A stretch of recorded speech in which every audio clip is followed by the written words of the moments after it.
Ce matin, avant de commencer le sermon de ce matin, nous allons prier. Père de notre Seigneur Jésus, je te rends grâce ce matin, Seigneur, pour ta bonté, ta fidélité et ton amour, Seigneur.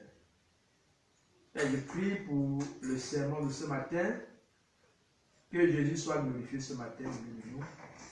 Au nom de Jésus, j'ai prié. Amen. Amen. Le message de ce matin a pour thème bâtir un autel à l'Éternel. Bâtir un autel à l'Éternel. Le texte de base est tiré de Genèse 12, versets 1 à 9. Genèse 12, versets 1 à 9. Il est écrit, je vais lire ici. L'Éternel dit à Abraham, va-t'en de ton pays, de ta patrie, et de la maison de ton père, dans le pays que je te montrerai. Je ferai de toi une grande nation, et je te bénirai. Je rendrai ton nom grand, et tu seras une source de bénédiction. Je bénirai ceux qui te béniront, et je maudirai ceux qui te maudiront. Et toutes les familles de la terre seront bénies en toi. Abraham partit comme l'Éternel le lui avait dit. Et Lot partit avec lui. Abraham était âgé de 75 ans lorsqu'il sortit de Charan. Abraham prit Sarai, sa femme, et Lot, fille de son père, avec tous les biens qu'il possédait et les serviteurs qu'ils avaient acquis à Charan. Ils partirent pour aller dans le pays de Canaan. Ils arrivèrent au pays de Canaan. Abraham parcourut le pays. Là, c'est le verset 6. Abraham parcourut le pays jusqu'au lieu nommé Sichem. Jusqu'au chêne de Morée, les Cananéens étaient alors dans le pays. Là, c'est le verset 6. Verset 7. L'Éternel apparut à Abraham et dit, je te donnerai ce pays à ta postérité. Et Abraham bâtit là un autel à l'Éternel qui lui était apparu. Il se transporta de là vers la montagne à l'orient de Bethel, et il dressa ses tentes ayant Bethel à l'occident et Haï à l'orient. Il bâtit encore là un autel à l'Éternel, et il invoqua le nom de l'Éternel. Abraham continua ses marches en s'avançant vers le midi. Dans le message d'aujourd'hui, Abraham bâtit un autel à l'Éternel. Bâtit un autel à l'Éternel.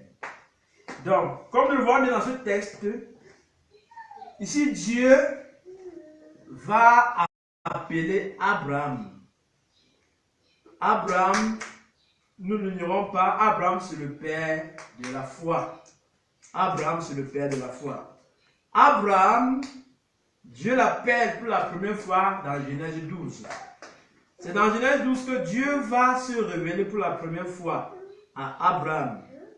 Et Dieu va l'intimer un ordre, celui de quitter son pays et sa patrie, vers le pays que l'Éternel le montrera.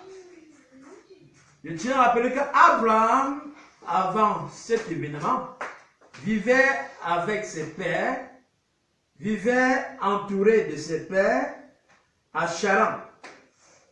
Et Abraham ainsi que sa famille n'avaient jamais connu l'Éternel.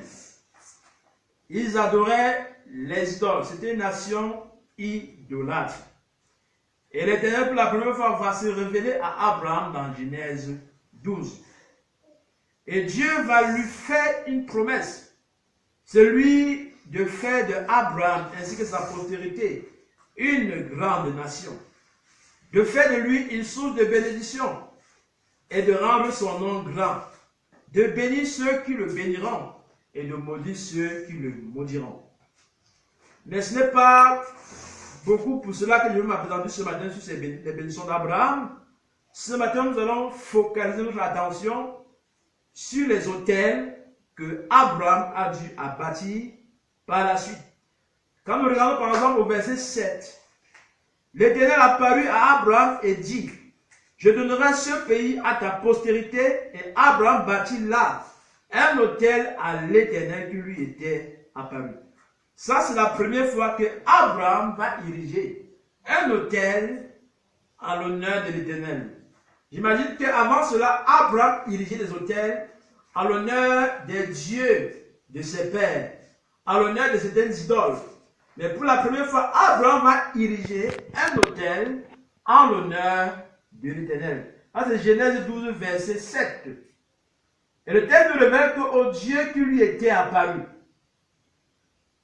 Pour Abraham, Dieu s'est révélé à lui et il a bâti un autel. On verra par la suite l'impact des autels ou la portée spirituelle de ces autels. Au verset 8, il se transporta de là à la montagne à l'orient de Bethel. Et il faisait ses tentes ayant Bethel à l'occident et Haï à l'orient. Il bâtit encore là un autel à l'Éternel et il invoqua le nom de l'Éternel. Donc, le second autel, Abraham va bâtir un second autel à Bethel où il va invoquer le nom de l'Éternel. Donc, voilà un peu le sens du message de ce matin. Dieu nous interpelle ce matin à bâtir un autel comme Abraham ou à bâtir des autels ce matin comme Abraham en l'honneur de l'Éternel. Ce que je veux dire avant de continuer, c'est que les patriarches avaient compris le mystère qui se cache derrière les autels ou le principe seulement de l'autel. C'est pourquoi Abraham, tous les fois il rencontrait Dieu en un lieu, il érigeait un autel. Tous les fois il avait besoin d'invoquer Dieu en un lieu, il érigeait un autel. Tous les fois où Dieu s'apparaissait à lui ou se révélait à lui, Abraham érigeait un autel en ce lieu. Donc, Abraham avait pris l'habitude de diriger des autels. Toutes les fois, il avait des rencontres particulières avec Dieu. Abraham érigeait ainsi un autel. Pas seulement Abraham, comme on le verra par la suite, des patriarches. Abraham a érigé des autels. Jacob a érigé des autels. Isaac également a érigé des autels. Et je tiens à rappeler que cet autel de Genèse de Bethel que Abraham va ériger. Plus tard, Jacob, qui est son petit-fils, viendra également quand il va fuir son frère de la mort, parce que son frère menaçait de le tuer. Quand il va fuir son frère, Jacob va également rencontrer Dieu à Bethel. Nous connaissons toute la vision de l'échelle où Jacob a vu des anges qui montaient sur les ailes du ciel vers la terre. Ça, c'est la vision de l'échelle. On peut le voir dans Genèse 28, verset 10 à 22, où Jacob a eu une rencontre également avec Dieu à Bethel. Et Jacob a également érigé un autel à Bethel parce que Dieu s'est révélé, parce que Dieu est apparu également à lui en ce lieu. Pendant qu'il se couchait, pendant qu'il dormait, il a eu une vision où il a vu des anges qui allaient du ciel vers la terre sur une échelle. Et après cela, Jacob aussi va ériger un autel en l'honneur de l'Éternel. Donc, les patriarches avaient donc pris pour habitude, tous les fois où Dieu se révélait à eux, tous les fois où ils avaient des moments importants avec Dieu de rencontre, ils avaient pris l'habitude d'ériger un autel en l'honneur de l'Éternel. Donc, on verra par la suite le sens de l'autel dans la vie du croyant aujourd'hui. Nous ne sommes plus certes dans la loi, nous sommes dans la nouvelle alliance. On verra également le sens ou les implications de l'autel dans la vie du croyant d'aujourd'hui. Donc, c'est donc quoi l'autel? On a vu que l'autel c'est un lieu de tous ces exemples bibliques. On a vu que l'autel c'est un lieu de rencontre avec l'Éternel. Je parle là de l'autel de Dieu. C'est un lieu de rencontre avec l'Éternel. Donc, partout où il y a un autel érigé en l'honneur de l'Éternel, on peut rencontrer l'Éternel en ce lieu. C'est un lieu de culte à Dieu. L'autel, c'est un lieu où on offre un culte à Dieu. On verra par la suite que les patriarches ont fait des cultes à Dieu, pas des sacrifices, pas des libations. Partout où ils avaient érigé des autels. Ils faisaient des sacrifices, ils faisaient des libations, mais nous ne faisons plus de sacrifices aujourd'hui. Nous faisons des sacrifices de louange, nous faisons des sacrifices d'action de grâce, parce que le sang de Jésus, il n'y a plus de sacrifice, le sang de Jésus est suffisant. Les sacrifices que nous faisons en tant qu'enfants de Dieu, c'est des sacrifices de louange, d'action de grâce, de jeûne, de prière. Dans le Nouveau Testament nous offre une panoplie de sacrifices que nous pouvons également offrir à l'autel de Dieu. Les sacrifices de reconnaissance, les sacrifices d'action de grâce, les sacrifices de jeûne, les sacrifices de prière, les sacrifices de louange, les sacrifices d'adoration. Voilà les différents types de sacrifices que nous pouvons offrir également à l'Éternel pour nous qui sommes croyants du Nouveau Testament. Nous n'allons plus offrir des boucs, nous n'allons plus offrir des agneaux, nous n'allons plus offrir des taureaux, nous n'allons plus offrir des animaux. Le sang de Jésus a coulé déjà, et il n'y a plus de sacrifice. Le seul sacrifice qui est valable dans le Nouveau Testament, d'après les Écritures, et que Dieu agresse le sacrifice de Jésus-Christ. Donc après la mort de Jésus sur la croix, nous n'avons plus besoin d'offrir des sacrifices. Mais on peut offrir d'autres types de sacrifices.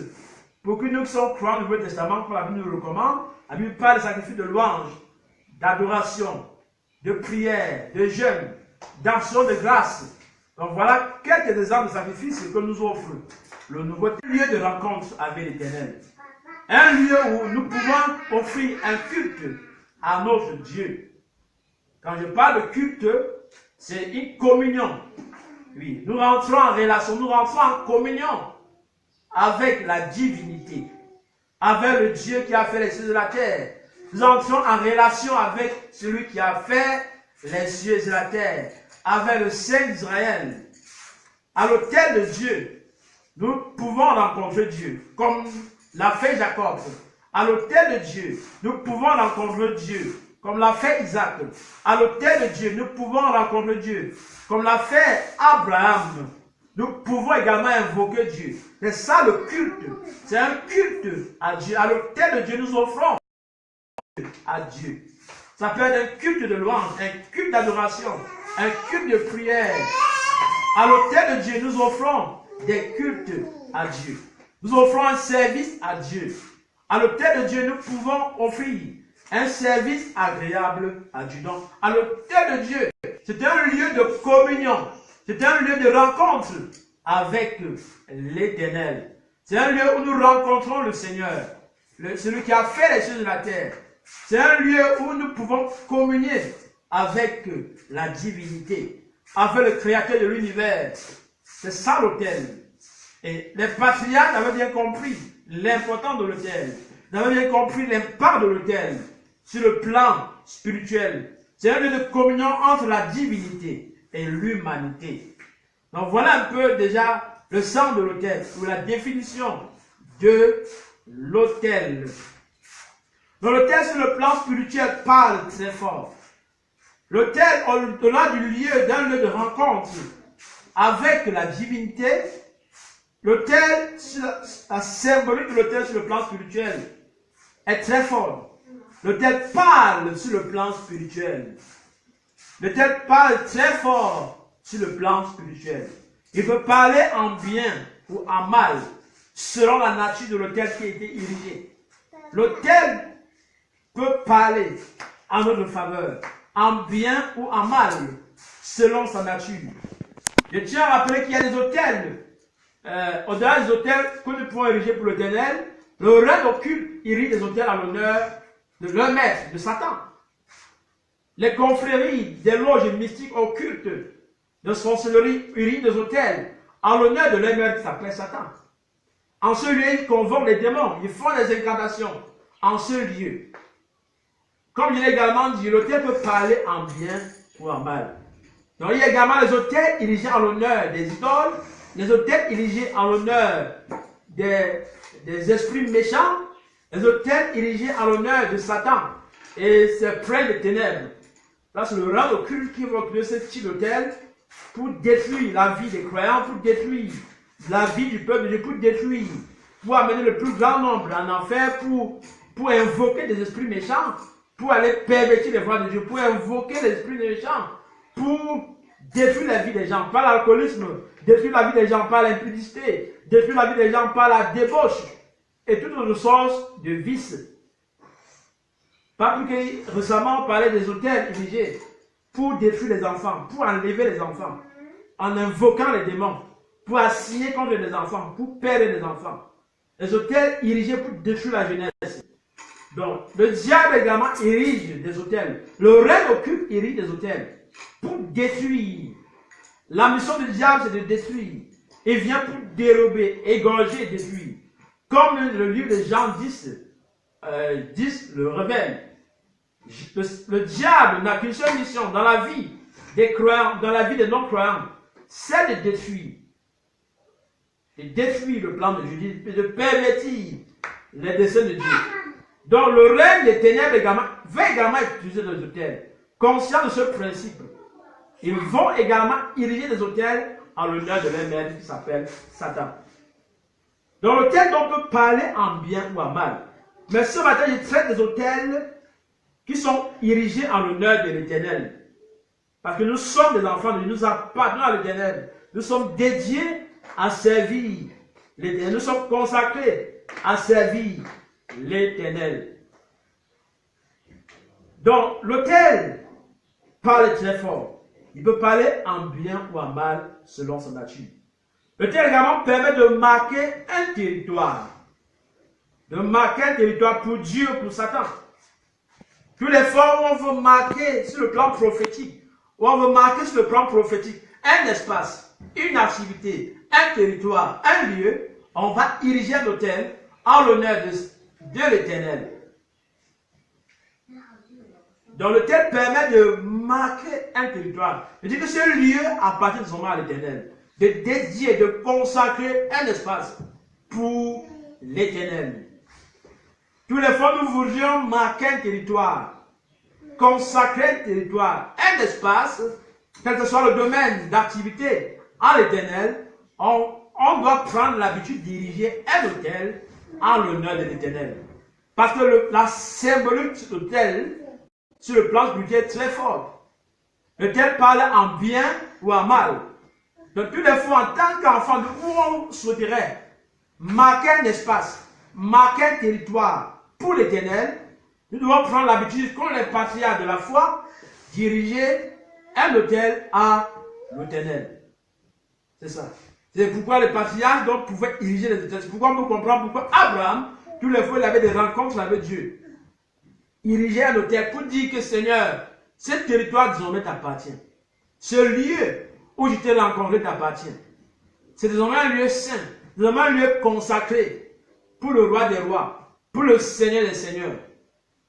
Donc voilà un peu, en quelques mots, comment nous pouvons mieux comprendre ce que veut dire l'autel, ou l'impact de l'autel sur le plan spirituel. On comprend donc combien il est important en tant qu'enfant de Dieu d'apprendre à bâtir des autels, de cultiver la culture de bâtir des autels. Parce que quand nous bâtissons l'autel en un lieu, cet autel sera désormais consacré. Cet espace sera désormais dédié à la divinité, à celui qui a fait les choses de la terre, au créateur de l'univers. Donc c'est pour nous encourager, les bien-aimés. Maintenant nous avons compris le principe de l'autel. C'est pour encourager chacun de nous désormais à bâtir un autel, à consacrer. Tous les fois, il doit consacrer un espace pour mon Dieu. Que ce soit dans ma carrière, que ce soit dans mon mariage, que ce soit dans mes affaires, que ce soit dans ma maison, dans ma famille, dans mes activités quotidiennes, dans mon bureau, il doit ériger un autel en l'honneur de l'Éternel. Donc, sur le plan prophétique, les autels seront très utilisés, oui, dans les actions prophétiques pour apporter certaines réponses spirituelles. En tant que serviteur de Dieu, en tant que ministre de l'évangile de Jésus-Christ, quelquefois quand nous allons prier dans des lieux, parfois Dieu nous encourage à bâtir un autel. Dieu nous encourage, Dieu nous instruit à bâtir un autel à l'honneur de l'Éternel. Donc c'est très important. L'autel a une très grande portée sur le plan spirituel. Donc sur le plan prophétique, dans les actions prophétiques, parfois la Seigneur nous conduit à bâtir des autels pour apporter des réponses à des problèmes spirituels. Pour avoir certaines réponses, comme l'autel parle, l'autel peut parler en bien ou en mal. Si dans une vie, on érige des autels sataniques. Il faut d'abord qu'on détruise les autels sataniques et qu'on érige désormais un autel en l'honneur de l'Éternel. Maintenant, intéressons-nous un peu aux différents types d'autels. Le premier type d'autel que nous pouvons faire, c'est l'autel personnel. L'autel personnel. Je suis à la deuxième articulation du message ce matin. Je parlais au préalable, j'ai montré l'importance des autels dans la vie du croyant. Je suis maintenant à la deuxième articulation du message ce matin. Je veux aborder les différents types d'autels. Le premier type d'autel que nous pouvons rencontrer en tant que chrétiens, c'est l'autel personnel. Ici, il s'agit beaucoup plus de notre relation personnelle avec Dieu. On peut le voir dans 1 Corinthiens 6 au verset 19. On peut le voir dans Romains 12 au verset 1. Où Dieu va dire clairement que notre corps est le temple du Saint-Esprit. Dans Romains 12 verset 1, il va dire offrez vos corps en sacrifice vivant. Afin d'offrir un culte favorable à Dieu. Donc, l'autel personnel, chaque chrétien, chaque enfant de Dieu doit veiller sur sa vie spirituelle. Et que l'autel, c'est un lieu où on rencontre la divinité, où on rencontre Dieu. Ma vie doit être un sacrifice vivant, offert à l'autel de Dieu. Un lieu où je peux rencontrer Dieu. Je parle de relation personnelle avec Dieu. Je dois mener une vie qui honore le Seigneur. Toutes les fois où je vis dans la sanctification, toutes les fois où je vis en accord avec la parole de Dieu, je suis en train d'offrir des sacrifices sur l'autel de Dieu. Toutes les fois où je prie, toutes les fois où je jeûne, je suis en train d'offrir des sacrifices à l'autel de Dieu. Donc le premier type d'autel, c'est l'autel personnel. Chaque enfant de Dieu, chaque croyant, doit donner la première place à Jésus dans son cœur. Ça doit être une vie, un espace dédié entièrement à Dieu et à Dieu lui seul. Donc le Dieu est un Dieu jaloux, il n'est pas dans sa gloire avec personne. Donc Dieu veut que chaque croyant, chaque chrétien puisse bâtir un autel dans sa vie en son honneur. Parce que la Bible nous révèle que notre corps est le temple de Dieu, est la maison de Dieu, est l'habitation de Dieu. Et comme il dit au préalable, à l'autel, on rencontre Dieu. Parce que notre corps est la maison de Dieu. Dieu doit pouvoir nous rencontrer. Nous devons pouvoir rencontrer Dieu toutes les fois que nous voulons l'évoquer. Donc c'est pour nous encourager ce matin à veiller sur notre vie spirituelle, à marcher dans la crainte de Dieu, à marcher dans la sanctification, à entretenir une communion profonde avec Dieu, par la prière, par la parole de Dieu, par l'étude des Écritures, par la mise en pratique des Écritures. Ça, c'est l'autel personnel. Nous pouvons offrir tous les jours, par les louanges à notre Dieu. Nous pouvons offrir des sacrifices à notre Dieu, par les louanges, par la prière, par le jeûne, par la lecture des Écritures, par l'obéissance à sa parole, par l'obéissance à son esprit. Voilà le type de sacrifice que nous pouvons offrir à l'autel personnel. Jésus veut vivre sa vie en chacun de nous. Jésus-Christ veut avoir la première place dans chacune de nos vies. Et l'autel personnel ne peut prendre de place si Jésus vit dans la maison. Si Jésus habite la personne. Si la personne a fait de Jésus-Christ son Seigneur et son Sauveur personnel. Donc l'autel personnel ne peut parler pour nous que si Jésus a la première place. L'autel personnel de Dieu dans nos vies ne peut avoir un sens que si Jésus-Christ est celui qui a la première place dans notre vie. Vous pouvez également recevoir Jésus aujourd'hui. Vous pouvez bâtir un autel personnel à Dieu aujourd'hui dans votre vie. En recevant Jésus dans votre vie comme Seigneur Sauveur personnel. En priant par la foi. En invitant Jésus dans votre maison, dans votre cœur. Que Jésus vienne prendre la première place dans votre vie. En le faisant, si vous invitez Jésus aujourd'hui dans votre vie, vous allez ainsi bâtir un autel personnel en l'honneur de l'Éternel. Le deuxième type d'autel que nous pouvons bâtir, c'est l'autel familial. Oui. En tant que famille, nous devons pratiquer le culte familial. Bâtir un autel familial en l'honneur de l'Éternel. En tant que famille, on doit pouvoir se regrouper très tôt le matin pour partager la parole de Dieu, pour prier ensemble. Ça, c'est l'hôtel familial. J'encourage chaque chrétien, chaque famille à bâtir un hôtel familial. Un moment où la famille se rencontre. Un moment où la famille se rencontre ensemble pour partager la parole de Dieu, pour prier les uns pour les autres. L'hôtel familial qui veut parler ici du culte familial. Un moment où les parents se rencontrent avec les enfants de la maison, avec tous les habitants de la maison. Très tôt le matin pour rencontrer le Seigneur. Le culte familial, on peut le faire le matin. On peut également le faire le soir avant de dormir. Donc, c'est nous encourage ce matin à pratiquer le culte familial, à bâtir un hôtel familial, un espace où nous pouvons rencontrer le Seigneur en tant que famille, un lieu à une heure particulière de la journée où nous pouvons rencontrer le Seigneur en tant que famille.